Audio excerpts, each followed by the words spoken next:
여러분, 기도하는 한 사람이 기도하지 아니하는 여러 민족보다 강하다는 것을 믿으십니까? 여기 모이셔서 기도하신 여러분이 각자 한 사람 한 사람이 기도하지 않은 100만 군대보다 강합니까? 믿으십니까? 저는 오늘 여러분과 함께 대한민국을 위해 기도하고 특별한 기도 제목을 들고자 여기에 왔습니다. 여러분, 대한민국의 영적 지형도가 변하고 있습니다. 대한민국이 거듭나고자 하는 태동이 느껴지십니까? 흑암 중에 암약하던 자들이 드러나고 전 세계에 걸쳐 거룩한 운집이 무엇보다 광장에서 기도의 바람이 일어나고 있습니다. 저는 감히 확신합니다.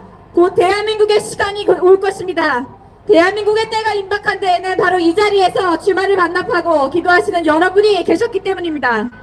저는 대한민국 국민인 것이 자랑스럽고 또 여러분과 한 자리에서 기도할 수 있음을 감사드립니다. 광장을 메어 우리들의 부르짖음이 이제 곧 결실을 맺을 것입니다. 제가 한 가지 묻겠습니다. 우리가 현재 목격하는 이 바가 또 지금 대한민국에서 매일 갱신되는 역사의 순간들이 또 거대한 영적 지각 변동이 과연 어느 개인의 머리에서 나온 것이거나 몇 사람의 계획이나 의지로 가능하다고 생각하십니까? 저는 대한민국이 하나님의 손에 들렸다고 확신합니다. 표면적으로는 그렇지 않아 보일 수 있겠죠. 폭주하는 입법부, 재판 규정조차 무시하는 헌재의 대단한 결정권이 있다고 보일 수 있으나 그것은 착시입니다. 속지 마십시오. 절대 그렇지 않습니다. 대통령의 계엄령은 지극히 정당했습니다. 여러분이 앞으로 어디 가시든지 대한민국 제20대 대통령 윤석열 대통령의 12.3 계엄령은 정당했고 필요했음을 당당하게 피력하십시오.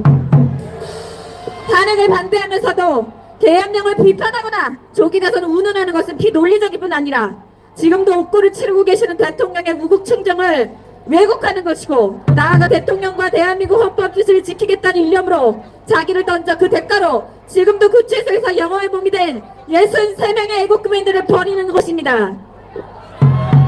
계몽의 결과 우리는 103040을 얻었습니다. 작년까지 우리나라 10대부터 30대까지 사망률 1위가 무엇인지 아십니까?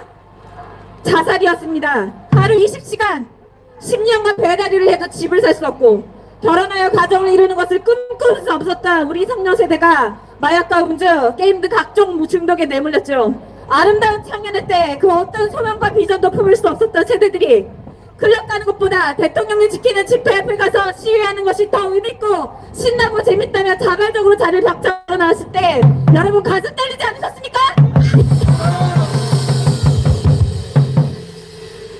우리의 젊은 세대가 다시 태어나고 있습니다. 이 사실 하나만으로도 현재 우리 대한민국이 겪는 지통은 충분히 가치가 있습니다. 슬라이드 보여주십시오. 자, 민주당 측 교육연수원장이 우리 2030 세대들 두고 뭐라고 했는지 아십니까? 2030 세대들 말라 비틀어지게 고립시켜야 한다고 했습니다. 이자는 나라를 말아먹어도 전혀 이상하지 않은 사람입니다. 미래 세력을 고립시켜야 한다고 하는 세력이 반국가 세력이 아니면 무엇입니까? 대한민국을 다시 위대하게 하자는 메이크 코리아 그레이트 어게인이라는 슬로건이 요새 유행입니다. 이 슬로건 정말 좋죠. 그런데 대한민국이 위대해지기 위해서 먼저 해야 할 것이 있습니다. 그것은 대한민국을 먼저 거듭나는 것입니다. 그리고 한국에 거듭나면은 이 나라의 오래된 악습 바로 분열의 극복이 반드시 선행되어야 합니다.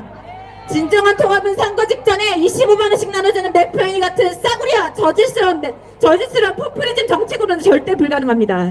그런 방식으로 여러분의 눈을 가린 정당과 정치인이 생각나신다면 다음 선거에서는 저 눈길도 주지 마십시오. 대한민국의 통합은 우리 세대가 각자 피 흘릴 각오로 분열의 구슬에서 벗어나야 할 각오가 있어야 됩니다. 그런데 그 일이 정말 일어났습니다. 옳은 것을 추구하기에 전 국민이 하나가 되는 것은 기적입니다. 그리고 그 기적이 바로 대한민국 지금 이 현장에서 일어나고 있습니다. 오늘 기도회에서 저는 여러분과 세 가지를 놓고 기도할 것입니다. 먼저 하나님의 동역자이신 여러분들께서 그간 이 나라에 감춰진 비리와 거짓이 전부 드러나도록 그리고 이 나라 국민들이 진리와 거짓을 바르게 구별할 수 있는 판단력을 갖도록 하나님께 호소해 주실 것을 간청합니다. 미국 47대 대통령 도널드 트럼프가 당선의 시절부터 미국 내 이너서클 딥스테이트를 저격하며 반드시 잡겠다고 일을 가렸던 것을 아실 것입니다. 퓨리탄이 하나님의 말씀에 의지하여 세운 거룩한 나라 미국에도 어느 생각부터 비대해진 관료 집단이 기승하고 자기들끼리의 거버넌스를 만들어 부정부패를 저지르고 국민이 군림하는 명예부를 탐닉하는 세력들이 암약하고 있었습니다. 바로 이들이 트럼프가 척결돼서 영순위로 삼았던 딥스테이트라는 존재 문제입니다. 한국에도 이런 딥스테이트가 있습니다. 바로 우리법 연구회 그리고 그 후신인 국제인권연구원에 가입된 법관들입니다. 이들은 대한민국 전체 법관의 10%도 되지 않습니다. 그런데 현재 보십시오. 탄핵 심판 진행하고 있는 헌재 8명 중 무려 절반이 우리법 연구회입니다. 이게 저만 이상한 겁니까? 대한민국 사법부를 숙주 삼아 자기들끼리 좌경화된 거버넌스를 만들고 이에 따라 판단하는 사법부 탓에 우리법 연구를 중심으로 하는 이 카르텔이야말로 대한민국형 딥스테이트며 대한민국을 사랑하는 국민이라면 이 카르텔을 맞서 분연히 일어나지 않을 수 없습니다. 사법부 카르텔은 우리법 연구에 국한되지 않고 선관위 카르텔과 연결됩니다. 아시는 것처럼 사법부와 선관위는 하나의 조직입니다. 대한민국형 딥스테이트는 사법부도 부족해서 이제는 선관위까지 장악했습니다. 가장 공정하고 깨끗해야 할 국가기관인 선관위가 지난 10년간 1200건의 채용비리 저지르다는 거 여러분들 잘 아시죠? 그들에 의해 계획되고 실현된 선거 사무가 과연 공정하리라고 기대하십니까? 부정한 집단의 부정한 집단이 공정한 업무 집행을 한 것이라 믿으라고 강요하는 것 자체는 후한무치의 어느 폭력이며 국민의 과금에 취급하는 무례한 거버넌스가 아니고 무엇이겠습니까? 윤석열 대통령이 돌아오신다면 선관위 조직은 통으로 갈아엎어야 합니다. 맞아요. 국민 의사를 우습게 하는 자가 있습니다. 문영배대 행위에 윤석열 대통령의 강력한 호소에도 불구하고 선관위 서버 검증을 그 자리에서 기각한 사실을 여러분 보셨을 것입니다. 깨끗하다고 당당한 사람 뭐가 두려워서 그 자리에서 기각하겠습니까? 마지막 카르텔로 우리는 정복자파 카르텔을 부숴 없애야 합니다. 그날 대한민국에는 PD 세력과 NL 계열의 종북 세력이 대한민국 자유민주주의 체제의 전복을 수시로 영탑했습니다. 그들은 이 나라가 발전할 때마다 번번이 발목을 잡았습니다. 우방인이 미국을 이유 없이 미워하고 대한민국에서 상속세도 내지 않으며 갖가지 세금 혜택을 통해 한국인의 혈세를 빨아먹는 화교의 나라 중국에서 허리를 굽히고 대체 어떤 정보가 들어있는지 알 수 없는 USB를 북한 주적에게 갖다 바치고 영해 부근에서 국민이 능지처치에 가까운 죽임을 당해도 그것을 국가기록물로 저장하고 퇴근해버린 존재가 바로 문재인입니다. 거대한 이 종중과 종북 기조로 대한민국을 북한과 중국에 갖다 바치려는 것을 대통령이 그냥 두고 온 건다면 그야말로 타락 사유가 아닙니까? 국민들이 그걸 눈뜨고 본다면 내국노가 아닙니까? 반국가 세력을 향해서 계엄을 선포하고 국민들이 나서서 그런 세력을 몰아내기에 광장에다 높이는 것은 지극히 당연합니다. 그런데 거대 야당은 대통령과 우리를 싸잡아서 내란죄 프레임을 씌웠죠. 그리고 레거시 미디어는 그 프레임을 에이무스처럼 읊어대고 우리 입에는 목줄을 그리고 우리 목에는 목줄을 우리 입에는 재갈을 채우려고 합니다. 조선 중앙 동아 폐간하라! 다음 슬라이드 보여주십시오. 여러분 이 예산안 보이십니까? 이 예산안 여러분 절대 잊으시면 안 됩니다. 이 예산안이 통과되어서 나라 경제가 붕괴하면 자살하는 사람 얼마나 될지 알 수 없습니다. 계엄이 발동되면 원래 텔레비에는 아나운서 한 명만 나오는 거 아시죠? 그런데 계엄령 발동돼도 여전히 우리나라에 자유가 있었습니다. 여러분 계엄령으로 무릎이 까졌다는 사람 보신 적 있습니까? 그런데 이런 예산 공약이 통과되면 경제 망치면 실제로 사람이 죽어나갑니다. 맞습니다. 대통령이라는 자리를 본인들 입맛과 의사에 따라서 그렇게 끌어내릴 수 있는 자리를 봤다면 우리 국민들은 얼마나 우습게 받겠습니까? 여러 선출직 가운데 국민으로부터 가장 많은 민주적 정당성을 부여받은 자리이므로 대통령에 대한 탄핵은 우리 국민이 부여한 민주적 정당성을 반복하고 파괴하는 행위입니다. 마땅히 국민의 의사가 반영될 뿐 아니라 지금처럼 탄핵을 반대하는 민의가 너무 분명하고 확실한 상황에서도 탄핵을 계속 밀어붙이는 것은 바로 우리 국민에 대한 심각한 도전이라고 할 수 있습니다. 맞습니다. 이것을 모른다면 공직자의 자격이 없는 것이고 알고 한다면 그는 북한 문란의 중대 범죄자 곧 내라는 제목으로 다스려야 하는 자입니다. 맞습니다. 다음 슬라이드 보여주십시오. 여러분 대통령이 아주 어렵고 힘겹게 싸우고 있습니다. 이 자리에서 제가 그간 헌재가 자행한 위법적 재판 진행에 다 말씀드릴 수는 없지만 오늘 여러분이 반드시 알고 가셔야 하는 것에 대해서 한 가지 말씀드리겠습니다. 헌재법에 따르면 재판 중인 수사기구 절대 볼 수 없습니다. 그런데 지금 옥고를 치르며 수사와 재판받고 있는 국방부 장관과 군 장성들 관련 기록 그냥 봤죠. 이거 엄연한 헌법재판소법 32조 위반입니다. 헌재의 주장은 형사소송법이 준용은 되지만 그것을 완화해 적용한다는 것입니다. 그리고 그 근거로 헌재법 제40조 제1항을 제시합니다. 그런데 이는 정말 어처구니 없는 주장입니다. 여러분 아시지만 헌법재판소 재판은 3심제가 아니라 단심제입니다. 헌재에서 이런 평의를 내놓는 것에 대해서 이해할 수 없는 이유는 그 근거는 40조 2항입니다. 여러분 40조 2항을 기억하셨다가 헌법재판소 게시판에 가셔서 지금 헌재가 탄핵심판에 대해 있어서 일반 형사소송보다 왕하는 기준을 적용하고 한 것은 이 조항이 어긋난다는 것을 기억해 주십시오. 이 조항에 따르면 민사소송에 완하는 증명을 허락하는 규정은 증거의 채택과 조사에 있어 엄격한 증거를 요구하는 형사소송법 규정을 어길 수가 없습니다. 저 같은 변호사가 이걸 하는데 헌법재판관이 모르면 되겠습니까? 여러분, 저는 지금 23명의 변호사님들과 함께 서부지도 사태에 연루된 청년들을 변호하고 있습니다. 이들의 소식을 전하며 여러분께 기도를 부탁드립니다. 수사기관은 단순 참가자, 심지어 법원 근처에 가지도 않았던 사람들을 모두 한 묶음으로 묶어서 공범으로 일괄 기소했습니다. 단순 참관자를 법원 폭도로 둔갑시켜서 참을성 없는 불법 구속영장을 청구하여 구속한 것은 엄연한 불법 수사입니다. 이들을 변호하는 변호사 몇 명과 시민단체가 토끼머리 과잉수사를 좌시할 수 없어 성명서를 내고 기자회견을 준비 중에 있습니다. 혹시 보시게 된다면 응원하고 지지해 주십시오. 저희들이 가장 화가 나는 지점은 서부 사태를 유발한 국회와 법원의 입법행위, 위헌 행위는 전혀 문제 삼지 않으면서 청년들이 나라를 걱정하며 의문에 휩싸여 일어난 것에 대해 너무 가혹하게 대하고 있다는 것입니다. 저는 이 이중적이고 차별적인 잣대에 화가 납니다. 여러분, 재판관이나 국회의원들 그들에게 주어진 이름과 권한이 과연 누구로부터 나온 것입니까? 수많은 국민들로부터 나온 것 아닙니까? 그런데 왜 그들의 위법행위에는 전혀 추궁도 하지 않으면서 이들에 대해 정하는 청년들을 싸잡아서 폭도로 매도하고 구속상태자 무조건 재판을 받아야 합니까?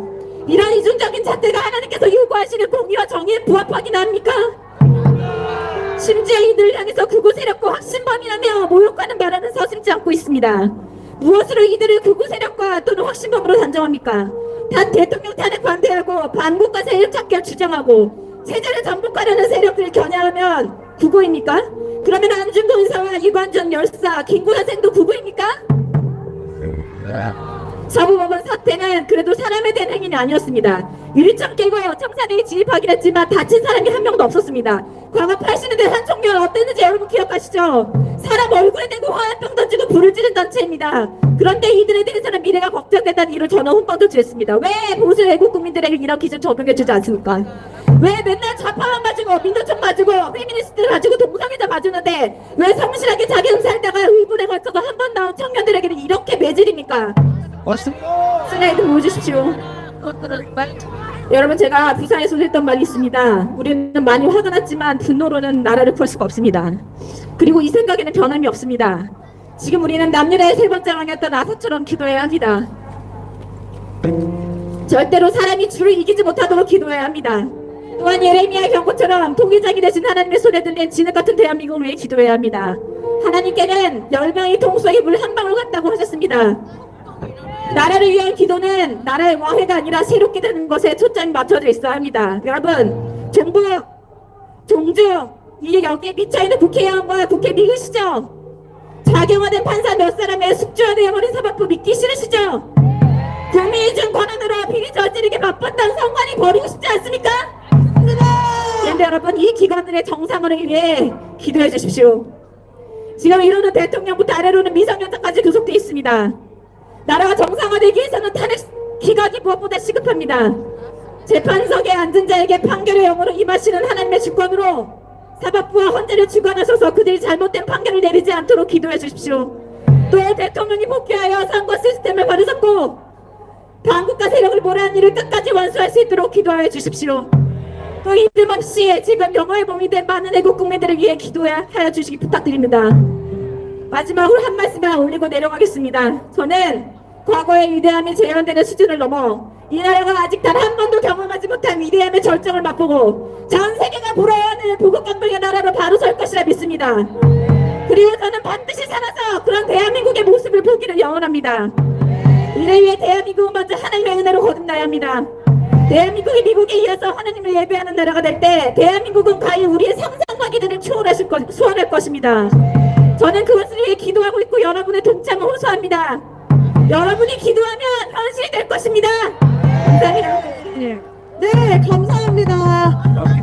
김필 변호사님, 기도 제목 주시지 않으셨을까요?